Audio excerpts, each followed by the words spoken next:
Hey guys, welcome back to the channel, and today we are going to talk about cinematic settings on your DJI Mavic Pro, Mavic Air and DJI Spark. Let's begin, and at first you go to your app DJI Go 4, and since I'm in a location, it will ask me all that stuff. And gimbal pitch. So if you want your gimbal pitch not to be jerky like this, you can actually change the gimbal pitch. So let's take a takeoff right now. So we'll be staying at this altitude a bit so that we can show you the gimbal pitch and everything. So on the right hand side of your wheel is your exposure. You can change exposure by accordingly. I usually do it in a negative EV so that I can bring all my highlights and shadows later on. So you can see that this is pretty much exposed, right? And if you go further, it just exposures and the zebras come back. Now, zebras are pretty much recommended for those of you guys who are starting out so that you can know your exposure.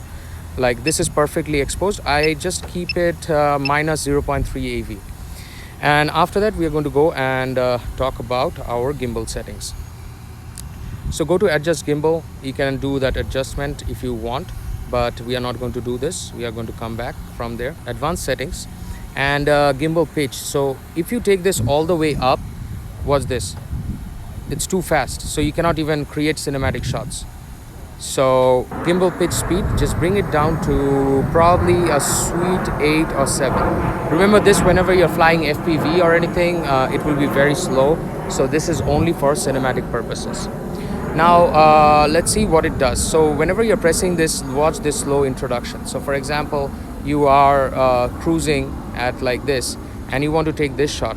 For example, you're going here and you want to do a punch in punch out shot, so you can actually toggle the stuff like this. And now after that, we are going to talk about some settings for our videos.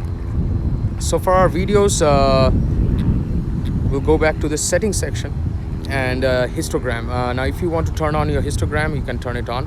Histogram actually sliding towards the right or the left, depends whether you want that or not, but I usually use the histogram all the time. And grids, if you want grids, that will allow you to compose shots. So make sure grids are on so that you can follow rule of thirds in videography. And then from there we'll go for another settings. After grids, you can actually keep it in an anti-flicker mode if you see flickering is happening for you. Then you can do portrait capture if you want, but I do not recommend you to do portrait capture. Just give overexposure on warning should be on. And after that, we will head over to cinematic modes. Cinematic modes will go out here and we'll select video size. So that's how you select video size. If you want to shoot super slow motion, you can select 96 FPS. That will be a super slow motion.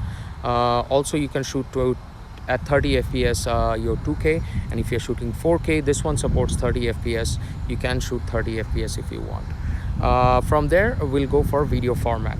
Video format is .mov format, is a very large format. I usually shoot an MP4 because I have no purpose of shooting an MOV until and unless I'm working this for money or anything. And I have no intentions of making any sort of money out of it. This is just a hobby. And white balance. Now usually I keep it at auto because it automatically adjusts, but on a sunny day like this, if you keep your white balance and if you turn my drone, you'll see that it actually shows me that adjusts according to the sunlight. So you can bring it up and down if you want. Okay, so now let's go back again and we'll get out of white balance. We'll keep the white balance as normal, keep it at auto. And style, usually we keep it soft. If you want to keep it soft, you can go for soft. What it does is that it takes off a lot of colors and everything, which you can color grade later on. You can shoot landscape or you can just shoot standard. I usually keep it soft, or you can go for a custom and you can go -4 and then you can go -2 just to make it much more softer. And you can also go -4 again. So what happens is that when you turn around, you see that you get a very soft kind of a picture, which you can color grade later on. And if you want to keep certain colors and stuff like that, you can do that. So -3, -3, -3, that's the the tip. because now you can see all my colors are much more faded away. So let's go back again and set this as custom. Okay.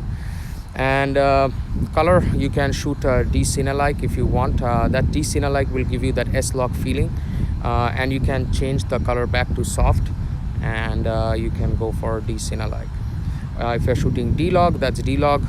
That's totally soft profile, nothing is color graded. All of the pros that you're shooting out there, if you want, you can use this D-log. A lot of people, those who are coming from the Sony world, will heard of something called S-Log 2. This D-log actually mimics S-Log 2. And other colors is totally upon you, whether you guys want to shoot like other colors, or like a blockbuster or stuff like that. But I think D-log is one of my favorites whenever I am taking my drone for a spin. That's pretty much it, and then we can check out some features on the camera. ISO should be 100. It's a bright sunny day. Our shutter speed should go forward, like it should be around about 160, 1 by 1600 or 1 by 2000 or 2500. Histogram will change, that's how you're going to know. And your exposure is going to change also. So make sure you're sitting a little bit lower than a -1 exposure level, so that you can enjoy or capture the maximum colors you want. For currently, I'm not shooting any pictures, so I'm going to keep it in auto. And that's pretty much all the cinematic settings that you need to do. Make sure you've put your grid on it, because grid will help you to do a lot of stuff. Now, since I'm going to fly FPV, I'm going to not going to do this. I'm going to bring everything to the normal. And that's pretty much it, guys. And if you like the video, share this video with your friends who wants to shoot a little bit cinematic than the regular ones. Subscribe button below, and comment what you think about it.